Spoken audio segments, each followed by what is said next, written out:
ಇದೇನಾದರೂ ನೀವೇ ಇದರ ಜವಾಬ್ದಾರಿ ಹೊರಬೇಕು. ಅವ್ರ ಚೀಫ್ ಮಿನಿಸ್ಟರ್, ಹೋಮ್ ಮಿನಿಸ್ಟರ್, ಎಲ್ಲನೂ ಕಾಂಗ್ರೆಸ್ನವ್ರು ಇಷ್ಟು ಇನ್ಸ್ಟಿಗೇಟ್ ಮಾಡ್ತಕ್ಕಂಥದ್ದು ಮಾಡ್ತಾರೆ. ಐವಾನ್ ಡಿಸೋಜ ನೇರವಾಗಿ ಗೂಂಡಾ ಕಾಯ್ದೆಯಲ್ಲಿ ಅವ್ರ ಮೇಲೆ ಕೇಸ್ ಹಾಕ್ತಾರೆ. ಅದರಿಂದಾಗಿ ತಮ್ಮ ಗಮನಕ್ಕೆ ತರ್ತಾ ಇದ್ದೀವಿ. ಇಲ್ಲ ನಾಲಾಯಕ ಗವರ್ನರ್ ಅಂತಾರೆ. ಅದರಲ್ಲೂ ಗೆಲಾಟ್ ಅವ್ರ ಹೆಸರು ಹೇಳಿ, ಗೆಲಾಟ್ ಅವರು ನಾಲಾಯಕ ಗವರ್ನರ್ ಆಗಿ ಬಂದಿದ್ದಾರೆ. ಈಸ್ ಎ ಏಜೆಂಟ್ ಆಫ್ ಇದು ಏನೋ BJP ಅಂತ ಅಂಥವ್ರು ಸಂವಿಧಾನದ ಹುದ್ದೆಯಲ್ಲಿರ್ತಕ್ಕಂಥವ್ರು ಮತ್ತು ರಾಷ್ಟ್ರಪತಿಗಳ ಪ್ರತಿನಿಧಿ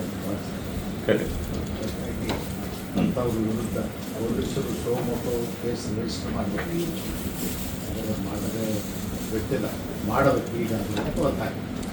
ಐವಾನ್ ಡಿಸೋಜ ದೇಶದ ಇವರಿಗೆ ಯಾವ ರೀತಿ ಅದು ಮಾಡಿದ್ರು ಅದೇ ಥರ ನಾವು ರಾಜ್ಯಪಾಲ.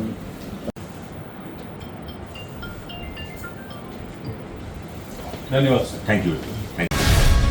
ಗ್ಯಾರಂಟಿ ನ್ಯೂಸ್, ಸುದ್ದಿ ಖಚಿತ, ನ್ಯಾಯ ನಿಶ್ಚಿತ.